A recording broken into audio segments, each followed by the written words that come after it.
Students, मैं पुनीत हीरानंदानी हूँ, lecturer civil engineering, government polytechnic college Jodhpur से। आज हम लोग फाइनल ईयर सिविल के एक सब्जेक्ट C 305 के एक टॉपिक को यहाँ डिस्कस करने जा रहे हैं। टॉपिक है 7.2 ड्राई वेस्ट। तो स्टूडेंट शुरू करते हैं क्लास।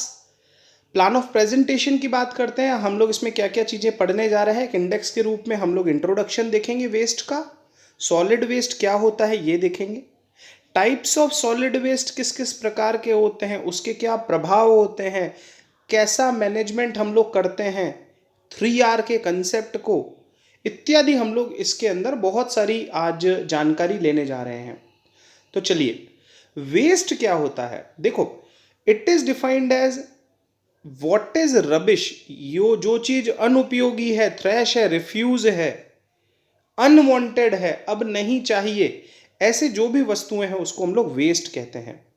या एक और परिभाषा दी गई है, any materials unused and rejected as worthless, वो वस्तुएं जो कि अब मान ली गई हैं कि अब इनका उपयोग नहीं होगा, अब ये वर्दी नहीं है, ऐसे मटेरियल्स को हम लोग वेस्ट की कैटेगरी में डाल देते हैं।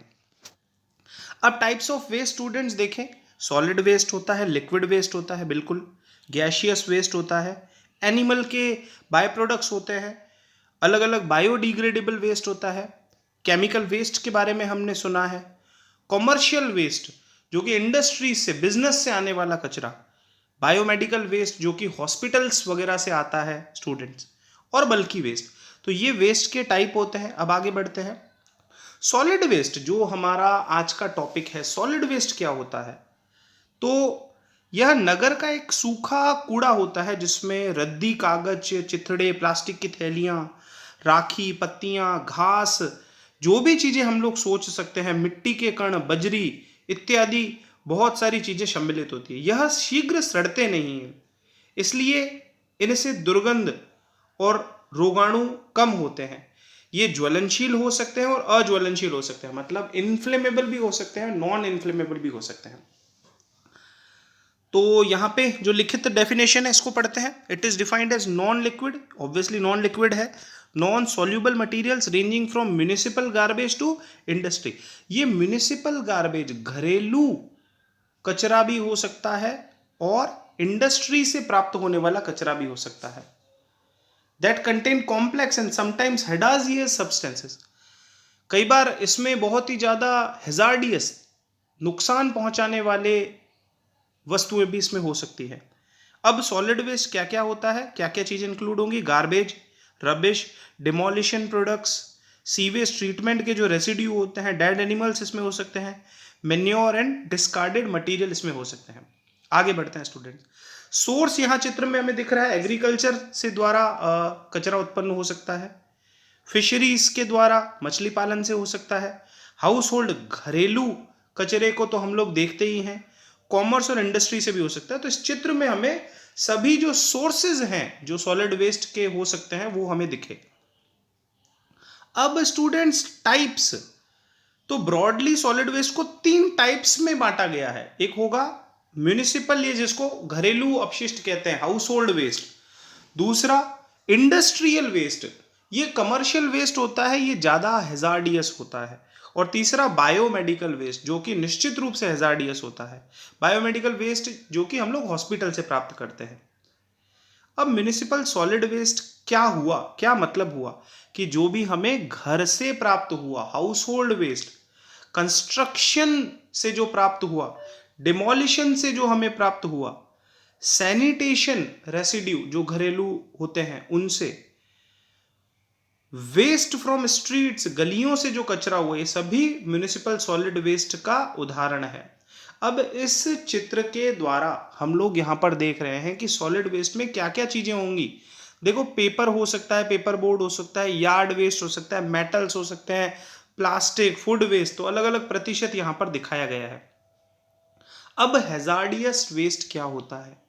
हैजार्डियस मतलब अधिक तकलीफ देने वाला एक प्रकार से वेस्ट, जो कि नुकसान पहुंचाने वाला वेस्ट है।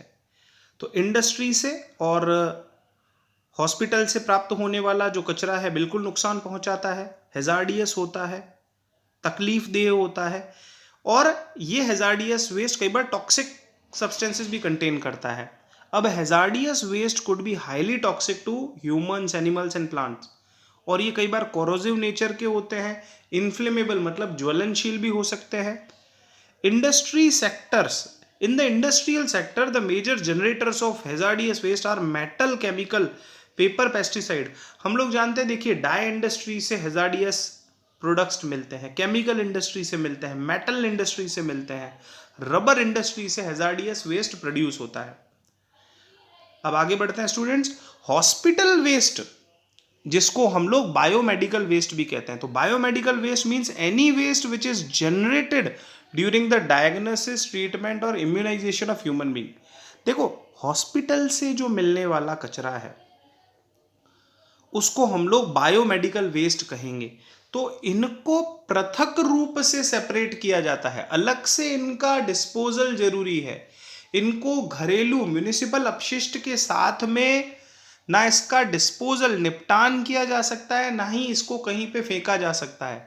तो इसके निपटान की, इसके डिस्पोजल की पूरी प्रक्रिया अलग से होती है। अब इफेक्ट्स ऑफ सॉलिड वेस्ट की, सर हैजार्ड करेगा, ये तकलीफ देगा, हेल्थ पे हैजार्ड करेगा।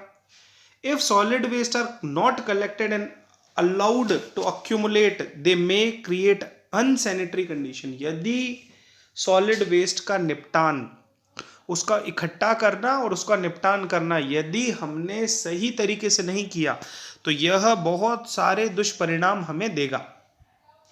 दिस में लीड टू एपिडेमिक आउटब्रेक्स, इससे बहुत सारी तकलीफें हो सकती है, बहुत सारी डिजीजेस। देखिए सुनिए, कोलेरा है, डायरिया है, डिजेंट्री है, प्लेग है, जॉन्डिस है, गैस्ट्रो की बहुत सारी तकलीफें होती है, पेट संबंधित बहुत सारी तकलीफें may spread and cause loss to human lifes, और ये कई बार जान पे भी बनाए, इस प्रकार की भी बीमारियां हो सकती हैं। तो वेस्ट मैनेजमेंट के कंसेप्ट की सर अभी तक तो हमने बात कर ली कि वेस्ट होता क्या है। अब इस वेस्ट को कैसे कम किया जा सके, इसको कैसे मैनेज किया जा सके, तो स्टूडेंट्स याद रखिए 3R कंसेप्ट कि सर रिड्यूस करो, कचरे को कम करो, रीयूज करो, चीजों को पुनः बार बार यूज करो, और रिसाइकल करो, चीजों को रिसाइकल करो। तो हम लोग यदि ये 3 चीजें अपना लें, रिड्यूस करना, रीयूज करना और रिसाइकल करना, तो हम लोग कचरे को अच्छे से प्रबंधन कर सकते हैं। सॉलिड वेस्ट का बहुत ही बेहतरीन हम लोग प्रबंधन इन 3R के द्वारा कर सकते हैं स्टूडेंट्स। आगे बढ़ते हैं। सॉलिड वेस्ट मैनेजमेंट में हम लोग क्या देखेंगे, देखिए इसमें हम लोग इस जो टॉपिक में हम लोग क्या क्या कवर कर रहे हैं, तो सॉलिड वेस्ट होता क्या है और उसको मैनेज कैसे करेंगे। तो स्टूडेंट्स ये बहुत ही इम्पॉर्टेंट टॉपिक है सॉलिड वेस्ट मैनेजमेंट।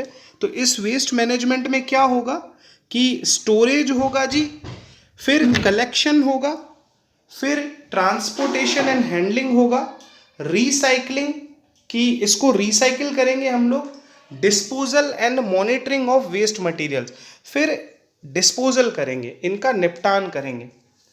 आगे बढ़ते हैं। स्टोरेज हम लोग देख रहे हैं कैसे हम लोग कचरे को स्टोर करते हैं।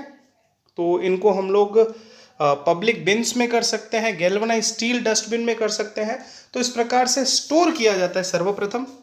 फिर इनको कलेक्ट करते हैं, एक हम लोग ढंग से इनको कलेक्ट करेंगे और फिर हम इनको ट्रांसपोर्ट कर देंगे। इस कलेक्टेड जो भी कचरा है उसको हम लोग डायरेक्टली ट्रांसपोर्ट कर देते हैं। तो waste handling and separation involves activities associated with waste management until the waste is placed in storage containers for collection. Handling also encompasses the movement of loaded containers to the point of collection. Students recycling, अभी तक हमने उसको reduce करने की बात करी। अब recycle क्या होता है? Recycling refers to the collection and refuse of waste material such as empty beverage containers. हम लोग बहुत सारी चीज़ों को रिसाइकिल करने का यदि प्रयास करें, पुनः उनको हम लोग रिसाइकिल कर सके, तो उससे ठोस कचरा प्रबंधन के अंदर हमें बहुत ही अच्छी मदद मिलेगी। The materials from which the items are made can be processed into new product. जैसे रबड़ के प्रोडक्ट्स हैं या प्लास्टिक के प्रोडक्ट्स को आमतौर पर यूज करके वापस उनको रिसाइकिल करने के प्रयास किए जा रहे हैं। पेपर्स को वापस रिसाइकिल करने के प्रयास किए जा रहे हैं। तो बहुत सारी चीज़ों को हम लोग रिसाइकिल करते हैं। Materials for recycling may be collected separately from general waste during use dedicated bins. देखिए, अगर हम लोग इनको सॉलिड वेस्ट मैनेजमेंट प्लांट पे पृथक नहीं करके पहले से ही पृथक कर दें, तो उन प्रोडक्ट्स की जिनकी उपयोगिता है, जो कि रिसाइकिल हो सकते हैं, ऐसे प्रोडक्ट्स को यदि पहले से ही पृथक कर दे तो हमें बहुत सारा कॉस्ट बचाने में सहायता प्राप्त होगी। अब मेथड्स ऑफ डिस्पोजल में क्या क्या चीजें होती हैं कि सर एक तो डंप कर दो, डंपिंग कर दो, केवल उनको इकट्ठा कर दो, फिर कंट्रोल्ड टिपिंग करो सैनिटरी लैंडफिल पे, इंसिनरेशन मतलब उनका जलाना, कंपोस्टिंग, कंपोस्ट जिनको खाद बनाना कहते हैं, फिर मैन्योर पिट्स, बरियल। तो अलग अलग ये मेथड्स हैं मेथड्स ऑफ डिस्पोजल के। हमारे ऑब्जेक्टिव्स क्या रहे, इन सभी चीज़ों को करने के पीछे लक्ष्य क्या है हमारा, कि सर पब्लिक हेल्थ और हाइजीन अच्छी हो, चीज़ों का रीयूज हो सके, रिकवरी हो सके, रिसाइकिल हो सके, चीज़ें बार बार पुनः उपयोग में आ सके। तो ये हमारा लक्ष्य है। इससे कचरा कम होगा और हाइजीन हेल्थ बढ़ेगी। एनर्जी जनरेशन, यदि हम लोग संसाधनों का उचित उपयोग करेंगे तो हम लोग जो एनर्जी जनरेशन में, बहुत सारे भारत में सॉलिड वेस्ट मैनेजमेंट प्लांट हैं जहां पर कचरे के निपटान के साथ साथ में उसी कचरे से बहुत सारी एनर्जी बन रही है, बिजली बन रही है। कई सारे तो ऐसे प्लांट्स हैं जिन से वो खुद की बिजली, खुद की ऑपरेट करने की बिजली खुद ही जनरेट कर रहे हैं इन्हीं संसाधनों से। फिर सस्टेनेबल डेवलपमेंट, ये अपने आप में एक बहुत ही इंपॉर्टेंट शब्द है। सतत विकास, ऐसा विकास सस्टेनेबल जो कि बहुत समय तक रहे, सस्टेनेबल डेवलपमेंट होगा यदि हम लोग ठोस कचरा प्रबंधन को अच्छे से करेंगे। और एस्थेटिक्स, निश्चित रूप से सुंदरता बढ़ जाती है। तो आशा स्टूडेंट्स, आपको इस टॉपिक में सॉलिड वेस्ट क्या होता है, ड्राई वेस्ट क्या होता है, वो पता पड़ा होगा, समझ आया होगा, और उसको प्रबंधन कैसे किया जाता है, उसका निपटान कैसे किया जाता है, ये भी हमको यहाँ पर समझने को मिला। तो धन्यवाद स्टूडेंट्स।